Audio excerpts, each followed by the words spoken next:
Over the last couple of years, Meghan Markle and Prince Harry have had a lot to say about the royal family, and honestly, a lot of the things have been pretty shocking. Hi, I'm Stacey Taylor, and today I'm counting down the top 10 things Meghan Markle and Prince Harry have blamed on the royal family. So what things have you seen Meghan and Harry blame on the royal family? And let us know in the comments below. Coming in at number 10 today, we have they questioned the color of Archie's skin. While being pregnant is supposed to be a joyful experience, Meghan definitely had a rough time. When Prince Harry and Meghan sat down for an interview with Oprah, they would discuss what their life had looked like since they left the royal family and their royal duties behind. One of the biggest bombshells that they would drop was that some unnamed members of the royal family had made some direct racist comments in their direction. In particular, a member of the royal family even asked what the skin tone of Meghan and Harry's future child might have. While the couple did refuse to name the royal family members that made the comments, it's been speculated that it was King Charles who raised the offensive questions. In the book Brothers and Wives: Inside the Private Lives of William, Kate, Harry, and Meghan, written by Christopher Anderson,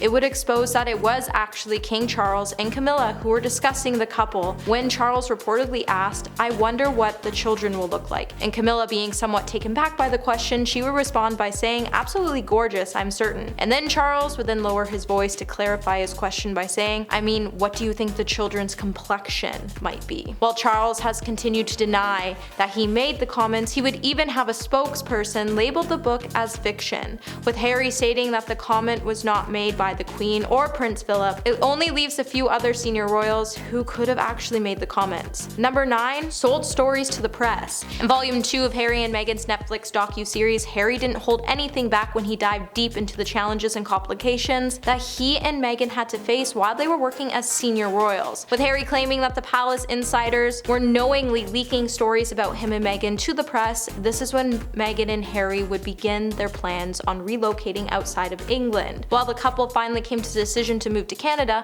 after visiting Vancouver for Christmas, after the palace okayed the move and Charles put it into writing, reports would then emerge that the couple had plans on moving to Canada, and just 5 days after that, Charles put it in writing, it was placed on the front page of a newspaper. It then became clear to Meghan and Harry at the moment that the institution was behind the leaks that they were moving back to Canada. It would also show that it was a key piece of the story that was made, highlighting the contents of the letter that was only between Harry and Charles. While both Harry and Meghan were both willing to give up their royal titles, they felt like their story and their life literally got swept away from underneath them. In episode 4, Harry and Meghan would also reveal that not only was the family leaking stories, but they were also planting stories. So if the media team wanted to remove a negative story about their principal, they would then trade something else in. Hey my little peaches, are you enjoying this video so far? If so, don't forget to give it a thumbs up and subscribe to the channel. Number 8. The miscarriage. In the 3 final episodes of Netflix series, Harry would say that William was the giant reason behind the negative stories appearing about the couple in the media,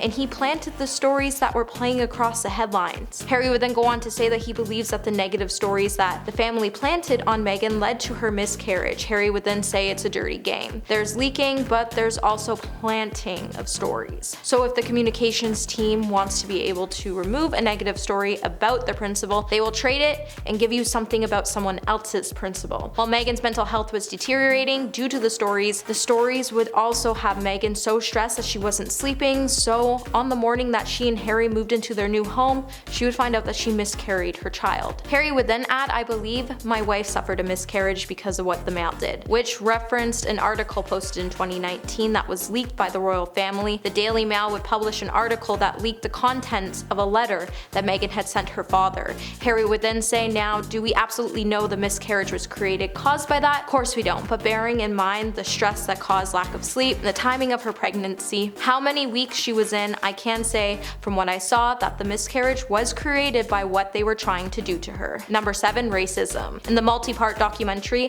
Meghan and Harry would address their experience dealing with race and racism within the royal family. Unlike the couple's Oprah interview, viewers were hoping for some more bombshell revelations. However, instead they got Harry and Meghan spending a lot of time trying to teach us about some history. In the second half of their series, they would kickstart the conversation about racism in the UK and how it contextualizes their experience as British royals, especially with the reaction of Meghan, who happens to be an American who identifies as biracial. With the couple discussing the tabloid headlines that were given to the press by the palace, they would claim that the headlines had racist tendencies, as they would describe Meghan as a gangster royalty, or that she came from a crime-ridden neighborhood. Harry would also admit that he learned so much about how his family views issues with race and that there was a huge level of unconscious bias. But once it had been pointed out that the royal family still didn't care to protect Meghan, Meghan also felt like she had to wear a lot of white and beige just so she could blend in with the royal family, which only fueled debates about whether the royal family is equipped to overseeing a rapidly diversifying Commonwealth. At number 6, we have the bullying allegations. Just 5 days before Harry and Meghan's interview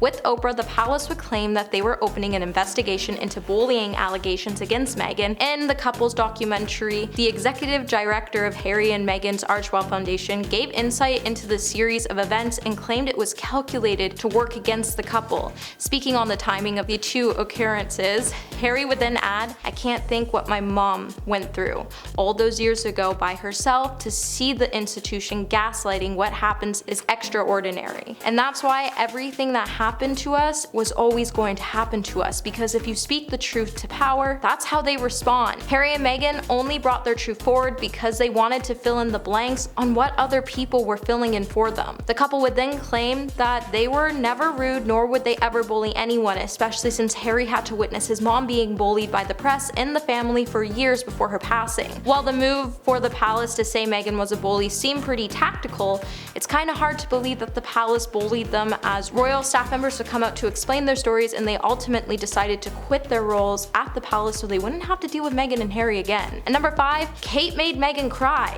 With some claiming Meghan made Kate cry, others will claim that Kate made Meghan cry, with the alleged versions of the events still being in headlines after it was said that Meghan made Kate cry during a row over bridesmaid dresses. Meghan would later disagree and claim that it was actually the other way around. Meghan would say that Kate was upset about something and she later owned up to it and apologized by sending flowers to her. While Meghan would go on to explain that it wasn't a confrontation, she would also say she didn't exactly think it was fair to Kate to get into the details, as Kate had already apologized to her by buying her flowers. Meghan would then also go on to say it's kind of hard being blamed for something she didn't do, and it was actually her that cried over the incident. While Meghan wouldn't state during the interview what the two had actually had an argument over, in the docu-series it would be revealed that the two actually fought over Charlotte's dress. Recently, with the rift being brought up again, Kate has been feeling sort of mortified, as she thought they worked things through, and now it's been circulating again and she feels like she isn't in a position to respond, and Harry and Meghan know that, so their claims just seem so off-sided. And number 4, William screamed at Harry. Prince Harry and Meghan Markle piled fresh criticism on British royals in their episodes on the documentary. In the series, they would even go on to accuse Harry's older brother, Prince William, of screaming at him during a summit that was ordered for the royal family to attend so Harry could discuss his future with the royal family. In the final 3 episodes, Harry would bring to light that William had been the reason behind the large amount of negative stories that were appearing about the couple in the media. While Harry recounted the details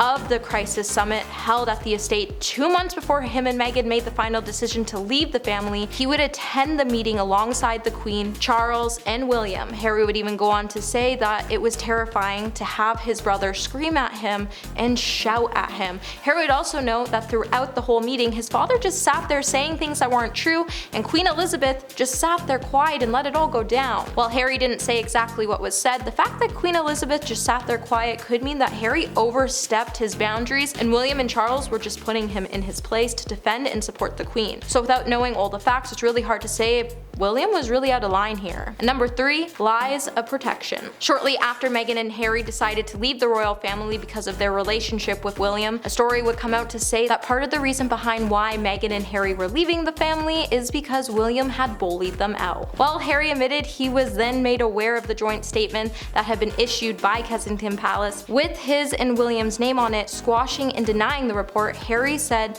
no one had asked him for his permission to put the name on the statement and he couldn't believe it. After he had become aware of the statement, he said that he called Meghan to tell her what happened and all she could do was burst into tears. Harry would then go on to say within 4 hours, they were happy to lie to protect my brother, and yet for 3 years they were never willing to to tell the truth to protect us. Meghan and Harry would then also claim that the royal family told the pair that if they helped them, they would make sure that Meghan would be safe from the negative headlines the press was releasing on her. However, that wouldn't be the case, and Meghan would point out that she noticed that her and Harry weren't just being thrown to the wolves, that they were actually being fed to them, as the royal family never actually wanted to protect them, and the couple, when they realized that, made the decision to leave the royal family for good. And number 2, refused to get Meghan help. During an interview with Oprah, Meghan would share that she joined the royal family and she started to have these pretty dark thoughts that made her think about taking her own life. In the heartbreaking scenes, Meghan would recall that this was the moment she realized she couldn't go on being a member of the royal family. Meghan would admit to Oprah that she was having thoughts, and she reached out to the senior royal staff for help, but she was denied any type of treatment. Meghan would then say, "It was all happening just because I was breathing. I was ashamed to admit it at the time and to admit it to Harry because of how much he lost. He suffered, but I knew I didn't want to be here anymore." When it finally became a clear, constant thought, that's when Meghan admitted that she needed help. However, when she reached out for help, it would be stated that there was no help available for her. When she went to Human Resources, she said,